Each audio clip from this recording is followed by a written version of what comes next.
Listen up, my baby on the radio. This burning, yearning desire to be an entrepreneur? I knew for a long time. I want to say since like I can always keep a job, I can always get a job, but it was more so like finding something that didn't fulfill me. So the fact that once I would get something, I'm like, okay, this is okay for so long, but then I'll be ready to do something else. It's like I always just knew, like, okay, maybe I just simply not meant to work for anybody, not to knock anybody that does, but I just knew that it was more for it than, to me. And see, I'm the complete opposite. I'll make you all kind of money, but I do not have the discipline, to be that entrepreneur. So I'm really, when I have women on the air that have really lived out their dreams, I feel like I'm living my dream, and not as an entrepreneur, but I'm living my dream. But you are living yours, and it is so hard for specifically black women to think that they should take that leap of faith because, we're taking care of everybody, we're paying the bills. Is that kind of how you felt? Yes, absolutely. It took a very long time to actually take that leap and become a full-time entrepreneur. I didn't actually do that until August of this past year. So it took a lot. And like you said, you always, as a woman and as a mother, wife, whatever the case may be, you always feel like you have to make sure everybody else is okay before yourself. All right. So you're not, and you weren't fulfilled. Tell our listeners first what your business is. One of my businesses is Miss Liz's Mobile Bartending Service. So we are a bartending service that pretty much we create experiences for different types of events, such as weddings, corporate events. If they need a bartender to come out, we can bring the bar out, set it up, and make signature cocktails and pretty much help not only like save the money, but control the alcohol flow, keep people safe, and just, give people something to remember when it comes to the bar. We don't want it to think it's just instantly, it's alcohol, get drunk. It's more to bar service than that. So that's our mission behind it. It's an experience. Exactly. It's an experience. Okay, so I have an extra bedroom. You could just move in with the bar. I sure can. I'll put you on retainer, and you just sit there with the bar. So where did this idea come from? Because, I have friends that before the pandemic, they were, they always have people that cater their, their little highfalutin parties and bartenders and that sort of thing. I wouldn't even think of a woman doing this kind of work. It actually came about because I was obviously bartending before. It was like local bars, and it was okay. But again, it was that, okay, I want to do more. And someone offered me an opportunity to bartend for an event that they were catering for. So we kind of collaborated. It was my very first event, and it was actually a year ago today. So it's our 4-year anniversary. Hey, congratulations! Yes, so it came about, I did it, and I instantly fell in love with it. The way, everybody just kind of gravitated towards the experience of it. From there, I got business cards and kind of just started, putting together a plan to make it work. So what did friends and family say about this when and I want to ask you, do you think it's a good idea to share your dreams and ideals with everyone? I feel like you should share it with those that are close to you. You can be mindful of whoever you share it with, because it's your vision. No one's going to understand it but you. So you can tell people 1,000 times, I want to do this is why, but it only kind of makes sense to you. And until they see it played out, they're not going to understand it. Fortunately, I have such a strong circle and support system. I have friends that share the post, book me, or whatever the case may be. So I'm lucky in that aspect. But I always say, protect your energy when it comes to your dreams. So if it's your dream, let it be your dream, fulfill it, but don't get sidetracked by what other people have to say. Do you have mentors? I do. I just got my first mentor, and it's more so towards growing the bartending business. But as far as entrepreneurship itself, no, I did not have a mentor. It kind of was based on the knowledge that I gained from school. So, and what do you go to your mentor for? What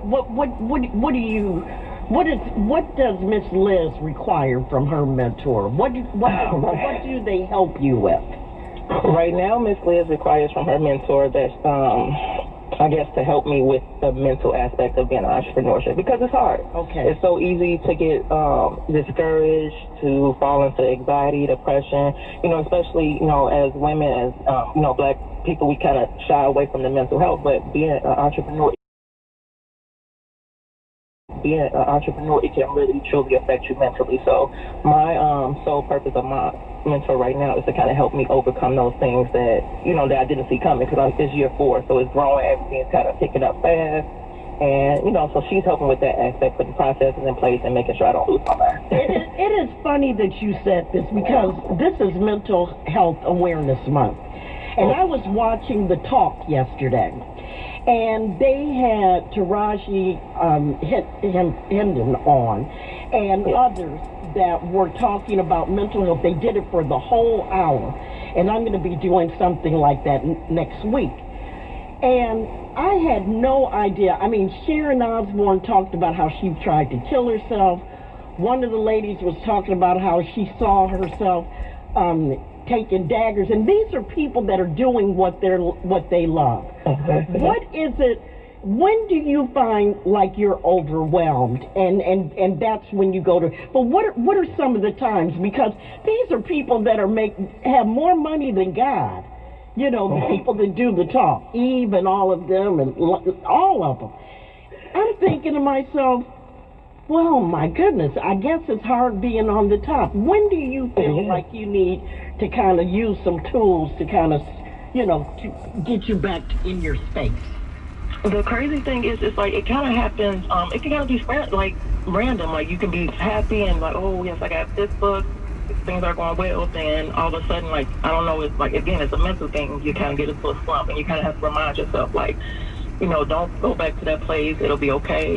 Find ways to pull yourself out of it. So it's hard to say exactly when, because there's been times when, like I said, doing good, business is good, and you from the outside, it's like, oh, you should be a happier person, but deep inside, whatever it is, it's like, no, it's just not adding up. So that's when I usually take a second. Sometimes I have to, get on social media, whatever it is, and just regroup. Big on like personal development, listen to something positive.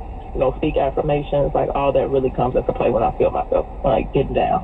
And we had this pandemic, and listen, I'm the kind of person, I love this. I don't have to hug anybody. I don't have to shake anybody's hand. I don't have to go anywhere. If I go somewhere, I have a driver to take me. I love this. But for an entrepreneur, this is a very scary time for you guys. It is. It's very scary, especially since, like I said, I took the leap, October of last year, and then the pandemic hit, in March. So I'm 4 or 5 months into, my dream, and then this happened. So it kind of forced me to have to pivot, like figure out a way to make this work until we figure out what's going to happen with this whole, pandemic thing. So that in itself was very hard to battle, like the mental issues. So I would have to work out, was mindful of what I would eat, and then just sometimes just step outside, even if it's on the porch, just step outside and clear your hair for a second. Well, go get you a cart and come over there on 98 and Calumet. Or something like that. I mean, and you know what? This would be an excellent time. I wonder if there, maybe if there was somebody that was listening, an alderman or something, that, like they have ice cream carts, why can't they have booze carts? Yeah, so you can come set up and, either sell, serve, whatever the case may be. We can even do like a cocktail making classes. That was something that was very, that actually got me through the pandemic, like small classes with your friends. And I'll come out, set up, and show you how to make your own drinks. Yeah, so that is really cool. Incorporate a bar.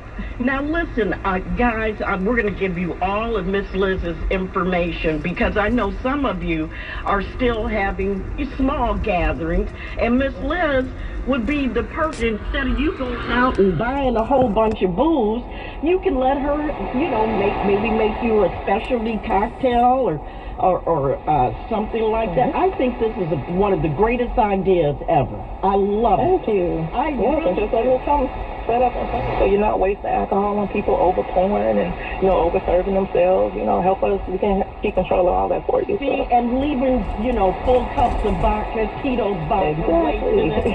That's wasting money. Alcohol abuse. What are you laughing at, Titus? I take this very personal. I take this very personal. But I love it. But anyway, so when you first told some of the people, I don't know if you're married or are you married? Do you have kids? Recently engaged, so I am engaged. Well, congratulations. Thank you. And I do have kids, a 19-year-old daughter, and 18, and a 12-year-old son. So yes. Oh my, 2020 wasn't too bad for you. Not at all. It actually turned out to be great. I'm in shock. I don't even know what to say. I just think you are absolutely awesome. And do you ever just start to pinch yourself sometimes? I know we talked about some of the times where you don't feel so great, but do you ever just pinch yourself and say, I cannot believe I've done this? Actually, yes. When I got the request for an interview, I pinched myself like, oh, like this is really happening. Because again, it's like everything that I prayed for years and everything that I worked hard for, went to school for, to see it actually finally like playing out is a good thing. And people think like it's overnight. It's not. It's been a long time coming. So yes, I do pinch myself. I can't wait to introduce you to my boss, who does a lot of entertainment, not so much there, but I'm sure, as things relax with this pandemic, we're going to feel more comfortable. I know that this is the fall, and we have nice days like today. Wouldn't it have been perfect? Wouldn't it have been perfect for somebody to have, know what the weather was going to be and just have a bunch of people come out, social distance, and just either take a class or just something where you could socialize for the first time. Oh, well, I'm going to tell you, these people are going to be calling you. Let's go to Abraham. Abraham's on the line. Hi, Abraham. How are you? Hey, Perry, I've already got that cocktail cart that you were talking about. I serve drinks out of my trunk. But isn't this a great idea, Abraham? Yeah, Perry, I think you've had a cocktail out of my trunk with you. Nothing wrong hey, with listen, it's a good possibility, I'm going to tell you. Hey, thank you, Abraham. Did you want to, thank you, I thank you for that call. But, I just think that you are just such an awesome lady, and the smallest ideas, I've had a lot of ideas, and I never follow through with them, because I'm like, I need a cocktail. So I let people like you, come up with all of these wonderful ideas. So this is only one of your businesses? Yes, I've actually partnered with one of my business partners and friends, and we're opening a nutrition center in Hazelcrest called Armor Fitness and Nutrition. So that's kind of like the healthy bartender side of my life. So I do smoothies and energy teas and detox teas and other things to kind of help your body stay healthy. And we're opening up a nutrition center, so we're going to bring that to the community where we're hosting workout classes along with serving those. That is another great idea. So you are having the time of your life. I am so happy for you, and congratulations on your engagement. How do the kids think? What do the kids think about what their mom is doing? Oh, they love it, and they're starting to become more involved, especially like my 12-year-old son. He's starting to help with, because I do mocktail events, so it's no alcohol, but it's kind of focused towards kids. So they have to host the drunk with the smoky affairs and community and all that. So he helps with those to kind of get him involved in the business to help him load up and all that. So it's been amazing. So let me ask you this. So people were still having little graduation parties and birthday parties, that didn't completely go to a halt, did it? It did maybe, I want to say maybe between May and June, and then that's when people kind of eased up a little bit and started doing things again, and it was more so outdoors. So they were taking advantage of, their backyards and everything. Right. Exactly. And so these little mocktail events, let me tell you, I remember when I was a little girl, my father ordered me my first kitty cocktail, and I thought I had died and gone to heaven, because I always wanted to be older. I always did. And so when these kids see these mocktails, that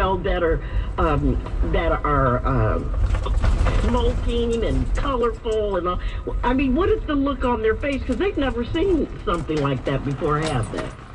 No, I have so many priceless pictures of their eyes when they see the smoke coming from their drink. So it's like they were expecting a little simple kitty cocktail, and then when they see the extra candy and smoke, they're like, "Oh!" it's a shock. I have so many pictures. That's really what I love about it. That feeling that either the first sip or when they see their drink for the first time, like, "Oh my goodness!" And what are the parents' reaction? Oh, the parents love it too. They want theirs, but they want a little, vodka or tequila in it. But they love it just as much. That is so. I mean, this is the coolest thing. I went to the sugar factory one time. That thing until I realized it was some Kardashian money was involved. Right. But I just couldn't. But anyway, I'm thinking you can do something. I can. I would love for you to do something like that. Yes, I've actually done it as young as like for a 1-year-old birthday party. Like you'll be surprised some of the things that people when they celebrate. I'm like, okay, if you want me to come out and set up, I have no problem doing so. And so, where can I go to look at what some of the things that you've done, Liz? You can definitely go to my website, which is www.makeyourdrinkcometrue.com. Yes, cometrue.com. Or you can check me out on social media. On Facebook, it's Miss Liz's Mobile Bartending, and on Instagram, it's Miss_Liz's_mobile bartending. Okay, I'm going to ask you to repeat that so that Titus can write all of this down. Go right ahead, Titus.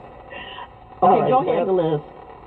Website is www.makeyourdrinkscometrue.com. Facebook page is Miss Liz's Mobile Bartending Service. Okay. And my IG is Miss_Liz's_mobile_bartending. All right, I'm going to do a little experiment. Yeah, I'm going to do a little experiment. If you think that this is like one of the greatest ideas ever, just ring the phone, 773-591-1690. Just ring the phone and tell me if you would use Miss Liz's services. Just ring the phone. He's not going to pick it up. You don't have to pick it up. Just ring the phone. 773-591-1690. So where do you see yourself, Liz, in the next 5 years?